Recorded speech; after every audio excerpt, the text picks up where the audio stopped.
এখন আমাদেরকে জানতে হবে যে এই সূরার আলোচ্য বিষয় কি, কাদেরকে নিয়ে এই সূরার ভিতরে আলোচনা করা হয়েছে এবং এই সূরার ভিতরে আল্লাহ রাব্বুল আলামিন কি আলোচনা করেছেন।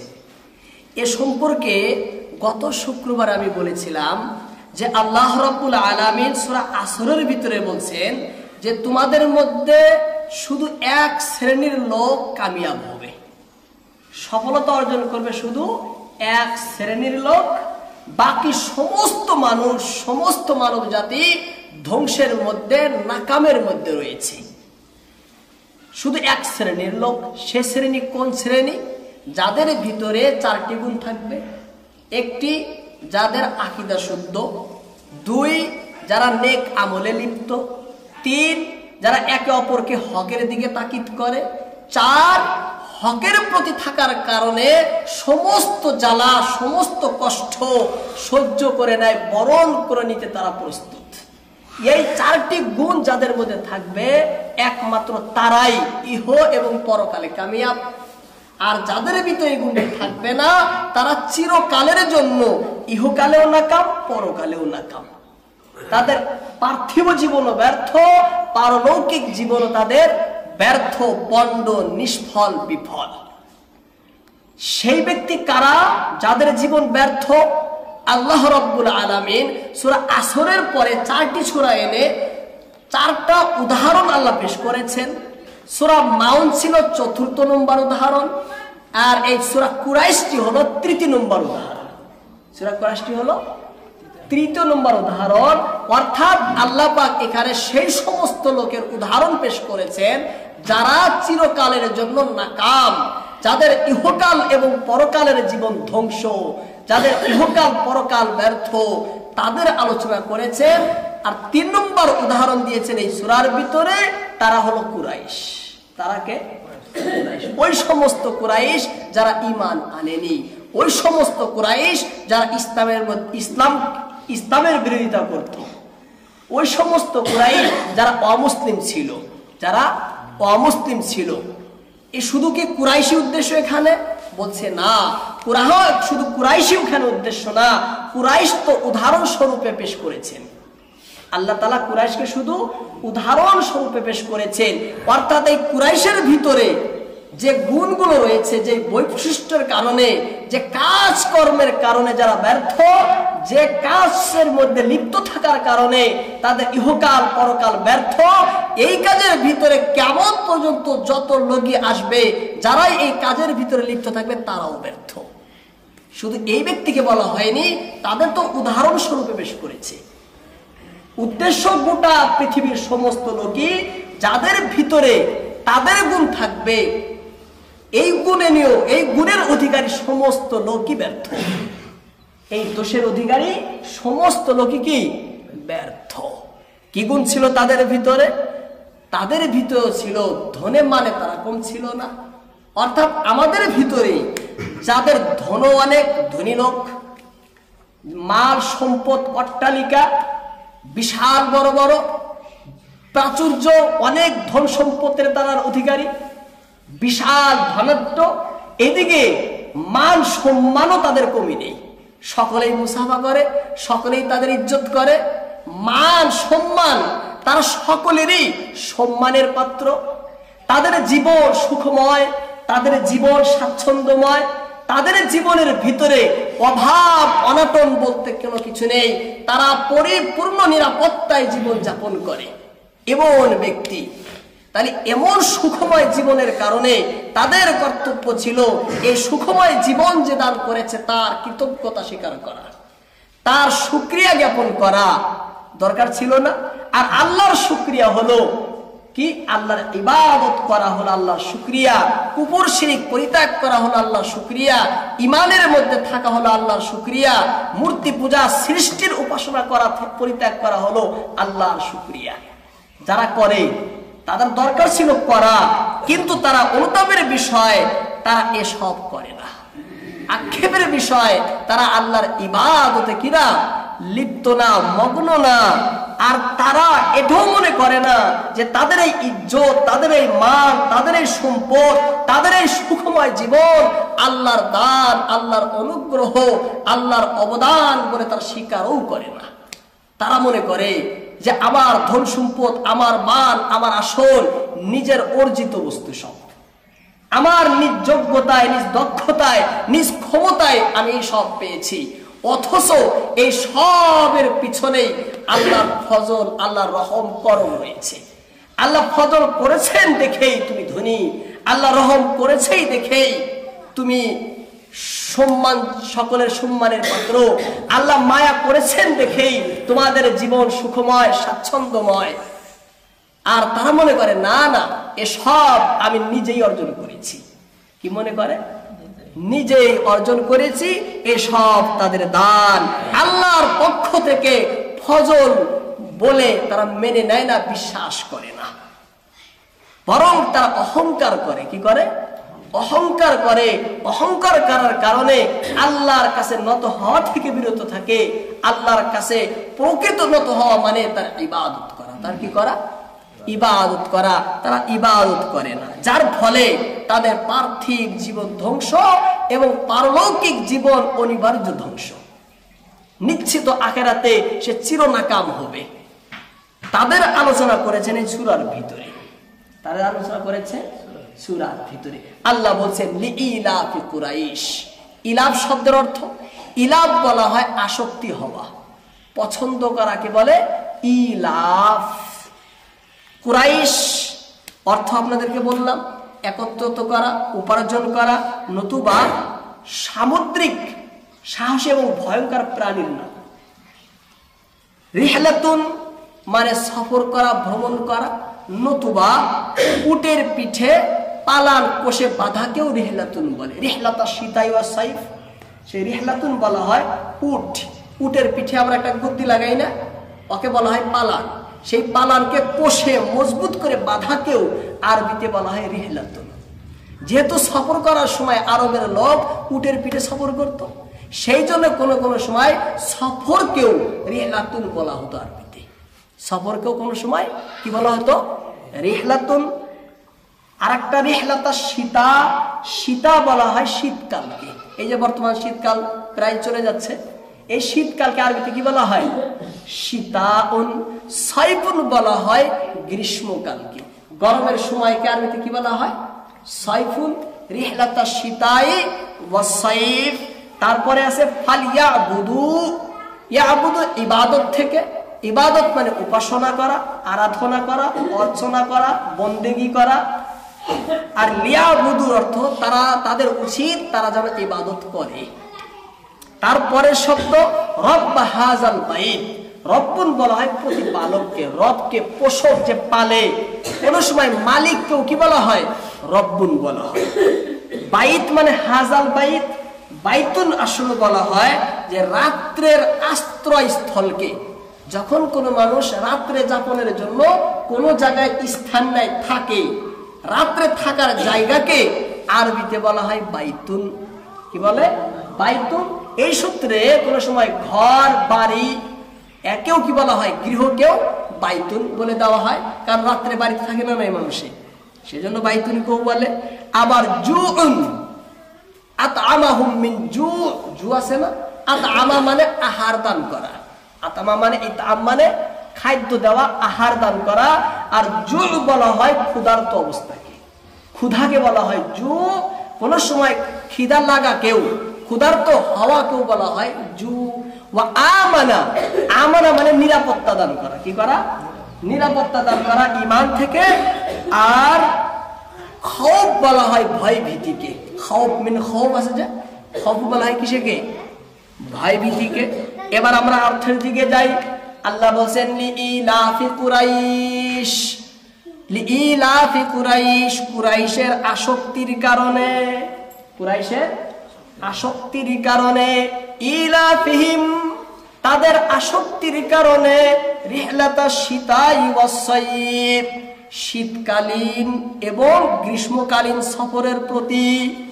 রিহলাতা শীতাই ওয়াস সাইফ ফালিয়াবুদু সুতরাং তাদের করা দরকার ইবাদত, তাদের উচিত ইবাদত করার। কার ইবাদত? রব্ব হাযাল বাইত, এই ঘরের মালিকের। এই ঘরের মালিকের, ঘর মানে কাবা ঘর। কাবা ঘরের মালিক কে? আল্লাহ। আল্লাহর ইবাদত করা দরকার। ফালিয়াবুদু রব্ব হাযাল বাইত, সে আল্লাহ কি করেন? দুটা কাজ এখানে বলছেন। সে আল্লাহ আল্লাযী আত'আমাহুম মিন জু, যে আল্লাহ আল্লাযী আত'আমাহুম, আহার দেন, খাদ্য দেন তোমাদেরকে। কখন? মিন জু, ক্ষুধায়। ক্ষুধায় কি দেন? তিনি আহার দেন। ওয়া আমানাহুম, এবং তিনি নিরাপত্তা দেন। কখন? মিন খাউফ, ভয় ভীতির সময়। ভীতি থেকে, ভয় থেকে তিনি কি দেন? নিরাপত্তা দেন। আল্লাহ এখানে কি বলতে চাইলেন? সংক্ষিপ্ত এর তাফসীর হলো যে আল্লাহ রাব্বুল আলামিন মানুষকে যত নিয়ামত দিয়েছেন, যত অবদান দিয়েছেন, সমস্ত অবদানের শুকরিয়া তো আদায় করতে হবে। আদায় করতে হবে না? শুকরিয়া যদি আমরা আদায় করতে চাই তাহলে আমার কি করা কর্তব্য? শুকরিয়া আদায়ের আসল এবং প্রকৃত শুকরিয়া তখন আদায় হবে যখন একমাত্র আল্লাহকেই ইবাদতের জন্য, সাধনার জন্য, বন্ধনার জন্য নির্দিষ্ট করে নিব। অর্থাৎ আল্লাহ ছাড়া যখন কারো ইবাদত করব না, যাবতীয় সাধনা যখন আল্লাহর জন্যই করব, এ আল্লাহর জন্যই সমস্ত ইবাদত করাই হলো আল্লাহর আসল এবং প্রকৃত শুকরিয়া। আসল এবং প্রকৃত কি? শুকরিয়া। আর ইবাদতের জন্যই গোটা সৃষ্টির সৃষ্টি, অর্থাৎ সমস্ত মানুষেরই সৃষ্টি কিসের জন্য? ইবাদতের জন্য না? আল্লাহ বলেন ওয়ামা খালাকতুল জিন্না ওয়াল ইনসা ইল্লা লিয়াবুদুন, জিন এবং ইনসানের সৃষ্টির কারণ হলো আল্লাহর ইবাদত করা। কি করা? আল্লাহর ইবাদত করা। এবার ইবাদত যদি কেউ করতে চায় শান্তিপূর্ণ ভাবে, নিরাপত্তা ভাবে, তাহলে তার কাছে দুটি বস্তু থাকা যাবে না। কয়টি বস্তু থাকা যাবে না? দুটি বস্তু। অর্থাৎ আমি যদি চাই পরিপূর্ণভাবে, একাগ্রতার সহিত, একনিষ্ঠভাবে, অনন্য মনায় একমাত্র আল্লাহর ইবাদত করব, তাহলে আমার কাছে দুটি বস্তু থাকা যাবে না। কয়টি বস্তু থাকা যাবে না? দুইটি বস্তু। অর্থাৎ আমাকে দুটি বস্তু থেকে মুক্ত থাকতে হবে। এক নম্বর, অভাবী হওয়া যাবে না। কি হওয়া যাবে না? অভাবী হওয়া যাবে না। অভাবী হইলে, পেটে খিদা নেই, নামাজে দাঁড়াবেন, পড়ে যাবেন। নামাজে দাঁড়াবেন, ইবাদত করবেন, মনে শান্তি লাগবে না। লাগবে কি? একাগ্রতা আসবে না অভাবী হলে। আসবে এভাবে হলে। সেজন্য আল্লাহ এই জন্য বলে নাই যে তোমরা কি করো, শুধু ইবাদত করেও যাও। বলছে কি আল্লাহ তাআলা? আল্লাহ বলছেন ইযা নুদিয়া লিস-সালাতি মিন ইয়াউমিল জুমআতি ফাসআউ ইলা যিকরিল্লাহ, যখন শুক্রবার দিন আযান দেয় মসজিদে দৌড় করে আসো। কি করো? মসজিদে কি করো? দৌড় করে আসো নামাজের জন্য, জিকিরের জন্য। যখন নামাজ শেষ হয় ওয়াকুজিয়াতিস সালাতু ফান্তাশিরু ফিল আরদ, যখন নামাজ শেষ হয় এবার জমিনের ভিতরে বিচরণ করো। কেন? ওয়াবতাগু মিন ফাযলিল্লাহ, আল্লাহর ফজল তালাশের জন্য। কিসের জন্য? ফজল, আল্লাহর করুণা, আল্লাহর দয়া, আল্লাহর রিজিক, আল্লাহর দয়া, রিজিক উপার্জনের জন্য দুনিয়ার মধ্যে বিচরণ করো। শুধু নামাজ পড়তে তো বলেনি, জীবন সর্বদিকে, অর্থাৎ ইসলাম অর্থনৈতিক এবং সামাজিক, মানবিক সর্বদিকে কি করেছেন? লক্ষ্য নিয়েছেন। সমস্ত দিকেরই ব্যবস্থা ইসলামে দিয়েছেন। দেন ইসলামে? হ্যাঁ, শুধু ইবাদত করতে বলেনি যে তোমরা শুধু 24টা ঘন্টা আল্লাহর ইবাদতই করবে। বলছে না, 24টা ঘন্টা একদম একাগ্রতার সহিত নিমগ্ন হয়ে আল্লাহর ইবাদত করবে এবং তারপরেও কি করবে? দুনিয়ার ভিতরে উপার্জনের জন্য বের হবে। কিসের জন্য বের হবে? উপার্জনের জন্য বের হবে। কিন্তু উপার্জনে যখন বের হবে আল্লাহ কিন্তু ভোলা যাবে না। আল্লাহ কি করা যাবে না? ভোলা যাবে না। এই জন্য বলছেন যে দেখো তোমাদের মধ্যে জ্ঞানী যারা, যারা সব সময় আমাকে মনে করে, আল্লাযীনা ইয়াযকুরুনাল্লাহা কিয়ামান ওয়া কুউদান ওয়া আলা জুনুবিহিম, ওয়া আলা জুনুবিহিম, তারা সব সময় উঠতে বসতে চলতে ফুরতে সব সময় আমাকে তারা ভুলে না, আমাকে মনে করে, আমার জিকির করে। আমার কি করে? জিকির করে। যদি তারা বেশি ক্লান্ত হয়ে যায়, যারা জিকির করার জন্য শক্তি যদি না থাকে, ওয়ায়াতাফাক্কারুনা ফি খালকিস সামাওয়াতি ওয়াল আরদ, তারা আকাশ জমিনের সৃষ্টির ভিতরে তারা গবেষণা করে, চিন্তা করে, হায় হায় আসমান কত সুন্দর করে বানাইছে, জমিন কত বিশাল বিচিত্রময় করে এবং বিশাল ভাবে বিস্তার করে দিয়েছেন। আল্লাহর সৃষ্টির ভিতরে তারা চিন্তা করে। কোন সময় অর্থাৎ এক মুহূর্তের কারণেও জ্ঞানীরা আল্লাহকে ভুলে না। বলবেন যে তাহলে শুধু এবার উপার্জনই করব, উপার্জনেরটাও আপনার কাজটাও ইবাদত হয়ে যাবে, হবে না? ইবাদত হয়ে যাবে। সেই জন্য আল্লাহ তাআলা বলছেন যে ইবাদতের শুকরিয়া হলো সমস্ত নিয়ামতের শুকরিয়া। ইবাদত, আল্লাহ যা কিছু দিয়েছেন সমস্ত বস্তুর শুকরিয়া কি? ইবাদত। এই শুকরিয়া আদায়, ইবাদতের জন্য দুটি বস্তু থাকা যাবে না, অভাবী হওয়া যাবে না। কি হওয়া যাবে না? অভাবী হওয়া যাবে না। আর দ্বিতীয় বস্তু হওয়া যাবে না কি? নিরাপদ প্রাপ্ত হতে হবে, নিরাপদ থাকতে হবে, নিরাপত্তায় থাকতে হবে। সেই জন্য আল্লাহ বলছেন আল্লাযী আত'আমাহুম মিন জু, আমি তোমাদের অভাবকে দূর করে দিয়েছি। কি করে দিয়েছি? অভাব দূর করে দিয়েছি। ওয়া আমানাহুম মিন খাউফ, এবং তোমাদেরকে পরিপূর্ণ নিরাপত্তা দিয়েছি। কি দিয়েছি? পরিপূর্ণ নিরাপত্তা দিয়েছি। কোনো কিছুর ভয় নেই, কোনো কিছুর অভাব নেই। সুতরাং আমার ইবাদত করার জন্য, আমার দেওয়া নিয়ামতের শুকরিয়া স্বরূপ আমার সাধনা বন্দনা করার জন্য তোমাদের কাছে, তোমাদের সম্মুখে আর কোনো বাধা, আর কোনো বিঘ্ন, আর কোনো প্রতিবন্ধিতা নেই। কি নেই? কোনো প্রতিবন্ধিতা নেই। সেই জন্য তোমাদের উচিত কি করা? আল্লাহর ইবাদত করা। ফালিয়াবুদু রাব্ব হাযাল বাইত, এই ঘরের মালিকের ইবাদত করা। এই ঘরের মালিকের ইবাদত কেন হবে? এই ঘরের মালিকের ইবাদত এই জন্য হবে, তোমরা যে অভাব মুক্ত হয়েছো, তোমরা যে নিরাপত্তায় রয়েছো, এই ঘরের বরকতে রয়েছো। এই ঘরের বরকতে, এই কাবা ঘরের বরকতে, আল্লাহর ফজলে, এই কাবা ঘর এবং কাবা ঘরের মালিকের রহমে করমে তোমরা এই নিয়ামত গুলো পেয়েছো। সেই জন্য এই ঘরের মালিকের ইবাদত করো। সে কে? আল্লাহ তাআলা না? আল্লাহ তাআলার ইবাদত করো। এটা হলো মূল তাফসীর, সারাংশ তাফসীরের। এবার এক একটা আয়াতের লিইলাফি কুরাইশ, এখানে শুরুতে বলছেন লিইলাফ, লাম আসছে। এই লাম শব্দের তাফসীরের ভিতরে, তাফসীরে ইবনুল জাওজির ভিতরে তিনটি অর্থ এসেছে। কয়টি অর্থ? তিনটি। প্রথম অর্থ হলো আহলাকাল্লাহু আসহাবাল ফিল লিতাবকা কুরাইশ ওয়া মা ক্বাদ আলিফু মিন রিহলাতিশ শিতাই ওয়াস সাইফ। প্রথম অর্থ হলো যে লি, এই অব্যয়টি আগের সূরা অর্থাৎ ফাজআলাহুম কাসফিম মাকুল যে রয়েছে এর সাথে সম্পর্কশীল। কার সাথে সম্পর্কশীল? সূরা ফিলের সাথে সম্পর্কশীল। এর অর্থ কি হবে? এর অর্থ হবে এটা যে আল্লাহ রাব্বুল আলামিন তোমাদের জীবন সংরক্ষণের জন্য, তোমাদেরকে নিরাপত্তায় রাখার জন্য আসহাবে ফিল, হস্তি বাহিনী, আবরার হস্তি বাহিনীকে ধ্বংস করেছেন। কেন ধ্বংস করেছেন? লিতাবকা কুরাইশ, হে কুরাইশগণ, যাতে তোমরা পরিপূর্ণ নিরাপত্তায় জীবন যাপন করতে পারো। কি করতে পারো? পরিপূর্ণ নিরাপত্তায় জীবন যাপন করতে পারো।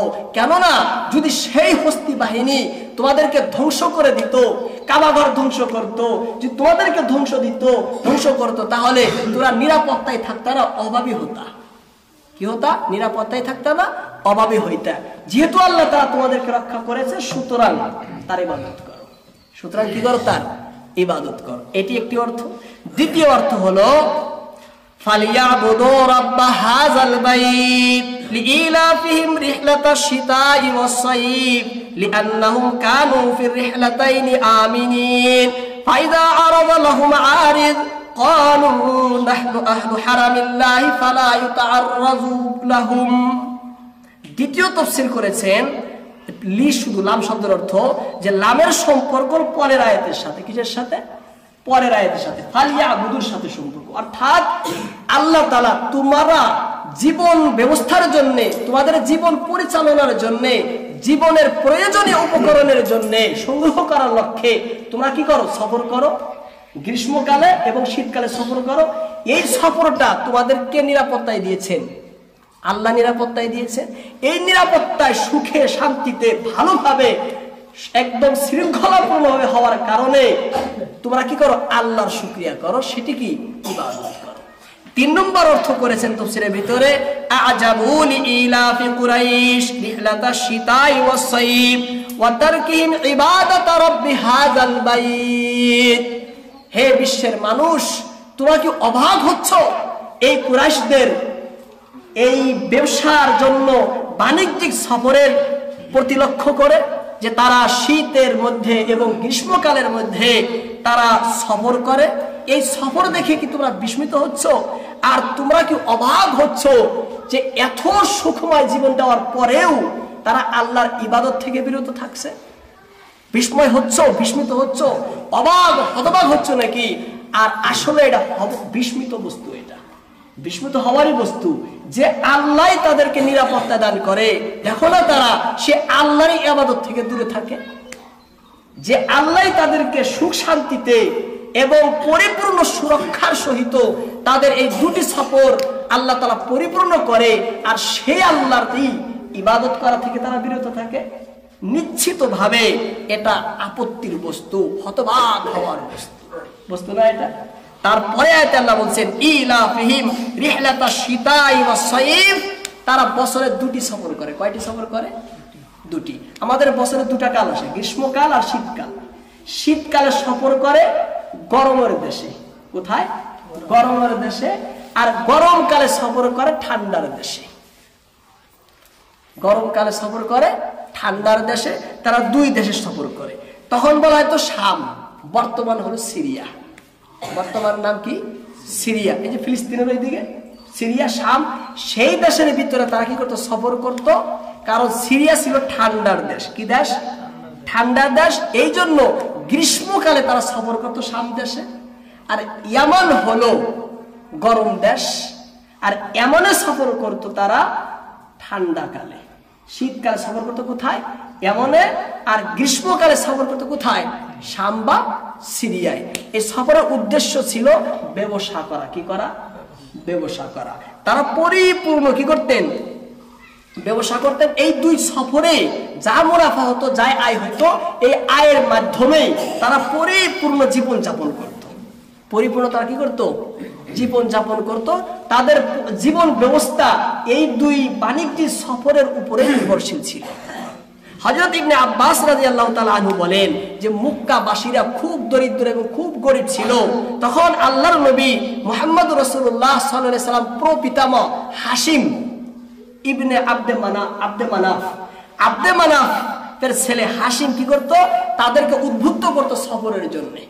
তাদেরকে বারবার বলতে বলতে বলতে বলতে তারা সর্বশেষে মানে যে চলো আমরা তাহলে কি করি? বিভিন্ন দেশে সফর করি নিজের উপার্জনের জন্য। তখন এই 2টা দেশে তারা সফর শুরু করে। আর সফর করার পরে ব্যবসার ফলে যে আয়, উপার্জন, মুনাফা হতো, তারা সেই মুনাফা এনে তাদের গোত্রের ভিতরে সমান সমান ভাগ করে দিত। কি করে দিত? সমান ভাবে ভাগ করে দিত, যার ফলে তাদের গোত্রের ভিতরে আর অভাব থাকতো না। গোত্রের ভিতরে কি থাকতো না? অভাব থাকতো না। এইভাবে আল্লাহ তাআলা তাদেরকে কি করেছেন? পরিপূর্ণ করেছেন। 3 নম্বর আয়াত হলো, যেহেতু আল্লাহ তাআলা কি করেছেন? যেহেতু আল্লাহ তাআলা এই 2টা ব্যবসার দ্বারাই তাদের জীবন সচ্ছল করেছেন, এখন আল্লাহ কুরাইশদেরকে বলছেন, হে কুরাইশরা, তোমরা যাতে এটা মনে করো না যে আমাদের ব্যবসার জন্য আমরা সুখী, আমাদের ব্যবসার জন্য আমরা অভাবমুক্ত, আমাদের এই ব্যবসার জন্যই আমরা কি স্বাচ্ছন্দ্যময় জীবন যাপন করছি। এটা তো বাহ্যিক কারণ, উপরে উপরে কারণ, প্রকাশ্য কারণ। প্রকৃত কারণ কিন্তু আল্লাহর রহমত, প্রকৃত কারণ কিন্তু আল্লাহর ফজল, প্রকৃত কারণ কিন্তু কি? আল্লাহর করুণা, আল্লাহর দয়া। আর প্রকৃত কারণ এই বাইতুল্লাহর বরকত। যেহেতু তোমরা কি এই বাইতুল্লাহর খাদিম, বাইতুল্লাহর সেবক, যার জন্যই সেবক হওয়ার কারণেই তোমরা যখন সফরে যাও, সফরে যাওয়ার পরে সমস্ত সম্পদ মানুষের মা যদি নিয়েও যায়, যখন দেখে কুরাইশ, তার মাল আর কেউ চুরিয়ে চোরে নেয় না। ডাকাতরা তার মাল ছেড়ে চলে যায় কেন? বাইতুল্লাহর হুরমতের ইজ্জতের খাতিরে। এর মাল নেওয়া যাবে না। কেন নেওয়া যাবে না? কাবার খাদিম তারা। তাহলে কাবার খাদিম হওয়ার কারণে তোমাদের সফরটা নিরাপদ থাকে, তোমাদের মালগুলো হেফাজত থাকে। তাহলে কাবার বরকতে অর্জন হয়েছে, আর কাবার মালিক তো আমি, তাহলে আমার ফজলে হয়েছে। সেই জন্য তোমরা যদি ধারণা করো যে আমার নিজস্ব এগুলো অর্জিত, তাহলে ধারণাটা নিছক মিথ্যা হবে, ভুল হবে। সঠিক ধারণা হলো এই সবের কারণে এবং মূলত আছে কেন? একমাত্র আল্লাহ তাআলা রয়েছে। সুতরাং ফালিয়াবুদু রাব্ব হাযাল বাইত, সে আল্লাহর কি করো? তোমরা ইবাদত করো। সে আল্লাহর কি করো? ইবাদত করো। সে আল্লাহর ইবাদতের করার পিছনে যদি তোমরা বলো যে ইবাদত তো করতে আমরাও চাই, কিন্তু বাধা রয়েছে, অভাব। আল্লাহ বলছেন আল্লাযী আত'আমাহুম মিন জু, আমি তোমাদের অভাব দূর করিনি? আমি কি তোমাদের অভাবকে দূর করে দেইনি? আমি তোমাদেরকে অভাব মুক্ত করেছি, সে বাধা তো নেই। ওয়া আমারাহুম মিন খাউফ, এবং ভয় ভীতিও তো আমি দূর করেছি। এই ভয় ভীতি যেহেতু দূর করেছি, সেই জন্য ইবাদত করার পথে আর তোমাদের বাধা নেই। কি নেই? বাধা নেই। সুতরাং সারাংশ হলো এটাই যে আল্লাহ তোমাদেরকে জীবন যাপনের জন্য আল্লাহ নিজে ব্যবস্থা করেছে। তোমাদের ক্ষমতায় যোগ্যতার বলে তোমরা অর্জন করোনি, এই সবই কাবার বরকত, আল্লাহর দেওয়া দান। সুতরাং সে আল্লাহর তোমরা কি করো? ইবাদত করো। শুকরিয়ার জন্য, কৃতজ্ঞতা জ্ঞাপনের জন্য আল্লাহর ইবাদত করো। যদি তোমরা প্রশ্ন করো ইবাদত তো করতে চাই, বাধা, দেখো জগতের ভিতরে সব থেকে বড় বাধা দুটো হতে পারে, অভাবী হওয়া আর নিরাপত্তাহীন হওয়া। আমি তোমাদেরকে অভাব মুক্ত করেছি এবং নিরাপত্তা থেকেও হেফাজত করেছি, অর্থাৎ নিরাপত্তাহীনতা থেকে হেফাজত করেছি, অর্থাৎ পরিপূর্ণ নিরাপত্তা দিয়েছি। সুতরাং এখন তোমাদের সম্মুখে আমার শুকরিয়া আদায়ের জন্য কোনো বাধা নেই। কোনো কি নেই? বাধা নেই। ইবাদত করো। এর পরেও যদি তোমরা আমার ইবাদত থেকে, শুকরিয়া জ্ঞাপন থেকে বিরত থাকো, তাহলে মনে রাখো ইন্নাল ওয়াল আসর ইন্নাল ইনসানা লাফি খুসর ইল্লাল্লাযিনা আমানু ওয়া আমিলুস সালিহাতি ওয়া তাওয়াসাউ বিল হক ওয়া তাওয়াসাউ বিস সাবর। গোটা সৃষ্টির ভিতরে তোমরা সব থেকে ধ্বংস, খাসারার মধ্যে রয়েছে। আল্লাহ পাক আমাদের সকলকেই এবং আখিরাত, দুনিয়া, পরকাল এবং ইহকাল উভয় কালে সুখময়, শান্তিময় এবং মঙ্গল কামিয়াব দান করুন। সকলে বলি আমিন। আল্লাহ পাক আমাদের সকলকেই এই কুরাইশের এই খারাপ গুণ থেকে হেফাজত করুন। ওয়া মা আলাইনা ইল্লাল বালাগ। আসসালামু আলাইকুম ওয়া রাহমাতুল্লাহি ওয়া বারাকাতুহু।